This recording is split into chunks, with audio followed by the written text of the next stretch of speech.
দোসরা চৈত্রের ভোর মানেই সাব্রুমে এক অন্য রঙের শুরু। সূর্যের প্রথম আলো যখন নরম করে ছুঁয়ে যায় ফেনী নদীর জলের উপর, তখনই যেন জেগে ওঠে শতবর্ষের এক বিশ্বাস, বারুণী স্নান। নদীর ধারে ধূপ ধুনোর গন্ধ, শঙ্খধ্বনি আর মানুষের পদচারণায় এক অদ্ভুত আধ্যাত্মিক সুর বেজে ওঠে, যা শুধু দেখা নয়, অনুভব করার। সাব্রুম মহকুমার প্রান্তিক গ্রাম আমলিঘাট প্রকৃতির কোলে লুকিয়ে থাকা এক শান্ত আশ্রয়। এখানে সন্ন্যাসী টিলার মাথায় দাঁড়িয়ে থাকা শিব মন্দির যেন সময়ের সাক্ষী।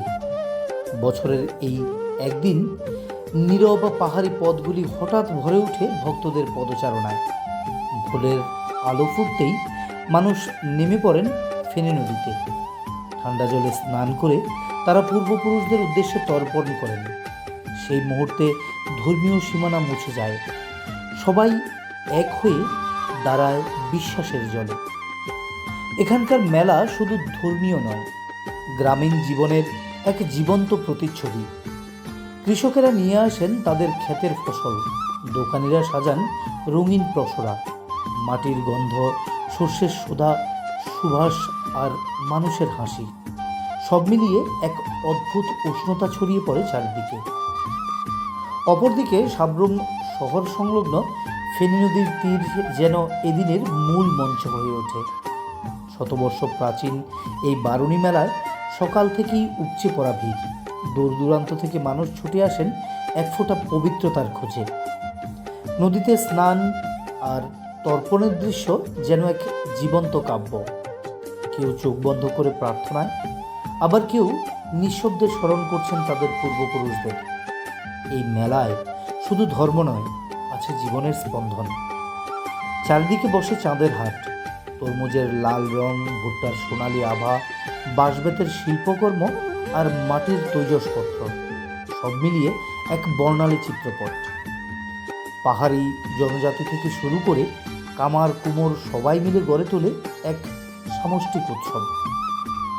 বিশেষভাবে উল্লেখযোগ্য, প্রশাসন ও বিএসএফের উদ্যোগে এবছর নদীতে স্নানের সুযোগ ফিরে এসেছে। দীর্ঘদিনের বাধা কাটিয়ে মানুষের মুখে ফিরেছে স্বস্তির হাসি। নিরাপত্তা ও ব্যবস্থাপনায় ছিল কড়া নজর, ফলে নির্বিঘ্নে সম্পন্ন হয়েছে এই মহামিলন। সাব্রুম মহকুমার আরেক প্রান্ত মনুঘাটের বরখোলা। এখানে বারুণী মেলা যেন এক রাত জাগা গান।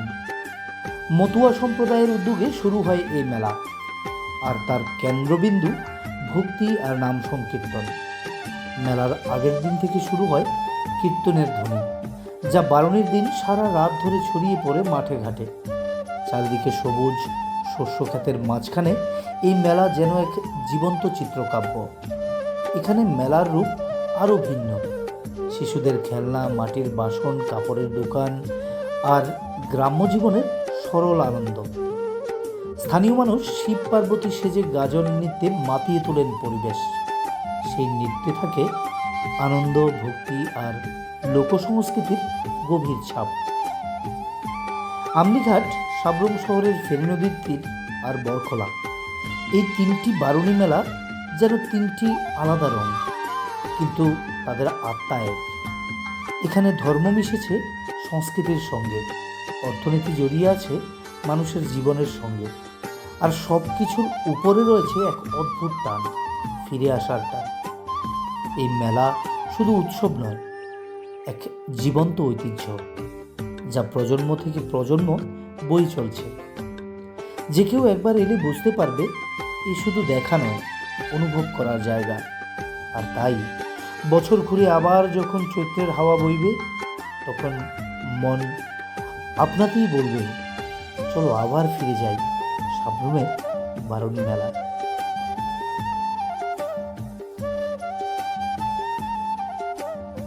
আর এখানে দেখলাম যে সবাই স্বতঃস্ফূর্তভাবে এসে সকাল থেকে স্নান করছে, যার যার ওদের বিশ্বাস অনুযায়ী। তো এখানে একটা মেলাও হয়েছে দেখলাম, একটু বেশ উৎসবের পরিবেশ। আর সবচেয়ে বড় জিনিস যেটা আমাদের দেখার, এটা সিকিউরিটি। মানে বিএসএফের যা অফিসিয়ালস আছে, পুলিশের অফিসিয়ালস আছে, আমাদের সিভিল ডিফেন্স ভলান্টিয়ার্স আছে, সবাই যাদের ওদের ডিউটি করছে ঠিকমতো এবং খুব শান্তিপূর্ণভাবে, খুব সুন্দরভাবে এটা পালিত হচ্ছে, এটা দেখে ভালো লাগে। তো এইবার আমি নিজের থেকে একটা উদ্যোগ নিয়ে এসডিএম সাহেবের লোকে আমি প্রথমে কথা বললাম যে স্যার এটা করা যায় কি না, আমি वॉलंटियर्स सिविल वॉलंटियर्स दिया दूँ उसका तारपरे बीएसएफ का साथ भी बात किया मैंने, तो बोला है कि ऊपर से अगर ऑर्डर आएगा तो हो सकता है। तो मैंने बीएसएफ का जो उच्च अधिकारिक है उनका साथ भी बात किया है। तो बात करने के बाद ये बोला है कि हाँ अगर डिसिप्लिन वाइज अगर करे तो कर सकते हैं हम लोग। तो उसके बाद ही हम लोग अभी बीएसएफ पुलिस और एसडीएम सर का जो सिविल वॉलंटियर्स है वो लगा के हम लोग इस बार ये कर रहे हैं। तो দেখলাম যে মানুষের আনন্দ খুব আছে এবং প্রচুর পরিমাণে ভিড় হয়েছে এবং মানুষ মনে হয় আবার ফিরে পেয়েছে আগের যে আনন্দটা। এই বছর আমাদের সাবরুম বিশেষ করে প্রশাসন এসডিএম সাহেব থেকে আরম্ভ করে যিনি বিএসএফের কমান্ডেন্ট সাহেব আছেন, ওনাদের বিশেষ উদ্যোগে এই দিনটাতে যাতে কিছুক্ষণের জন্য মানুষ সীমিত সময়ের জন্য আবার নদীতে নেমে যে তাদের পুণ্যস্নান করতে পারে এবং আগের মতো কিছুটা হতো হলেও আনন্দ উপভোগ করতে পারে, ওনারা এই একটা ব্যবস্থা নিয়েছেন। তাই আমি আমার সাতচান ব্লক প্রশাসনের পক্ষ থেকে বিশেষ করে ওনাদেরকে বিশেষভাবে ধন্যবাদ জানাচ্ছি। আর যারা পুণ্যার্থীরা এসেছেন তারা এখন পর্যন্ত খুবই সুশৃঙ্খলভাবে আজকে বারুণী স্নান করেছেন, এই জন্য আমার আন্তরিকভাবে ওনাদেরকে আমি ধন্যবাদ জানাচ্ছি। আর এই হিসাবে সবাইকে নমস্কার। এখানে জাতি উপজাতির একটা মিলন ক্ষেত্র, এটা শুধু ধর্মীয় অনুষ্ঠান নয়, এখানে সুদূর ত্রিপুরা রাজ্য থেকে বা ত্রিপুরা রাজ্যের বিভিন্ন প্রান্ত থেকে সাধু সন্তরা এই মেলাতে উপস্থিত হয়ে এবং পুণ্যার্থীরা তাদের স্নান ও তর্পণের মাধ্যমে আমাদের এই এলাকার শান্তি সম্প্রীতি বজায় রাখার জন্য কামনা করে। তো আমি এই পংবাড়ি আরডি ব্লকের চেয়ারপারসন হিসাবে আমাদের এই জাগ্রত সন্ন্যাসী টিলা যাতে আগামী দিন আমাদের ত্রিপুরা সরকার এবং আপনারা যারা সাংবাদিকরা রয়েছেন তাদের মাধ্যমে এই বার্তা আমরা পৌঁছে দিতে চাই যে এটা একটা প্রত্যন্ত এলাকায় পবিত্রতম স্থান। এই স্থানে একটা যদি পর্যটন কেন্দ্র হয় তাহলে আগামী দিন এই অত্র এলাকার যে জনগণ রয়েছে তাদের অত্যন্ত সৌভাগ্য লাভ করবে। নমস্কার সবাইকে। আজকে আমাদের শ্রী শ্রী হরিচাঁদ ঠাকুরের ৫৬তম বাৎসরিক উৎসব। এই উৎসব হচ্ছে সাবরুম বিজয়নগর বরকলাপাড়াতে। এই উৎসবে আমাদের প্রথমবার আমরা আসাম থেকে হরিনাম কীর্তন দল নিয়ে আসলাম।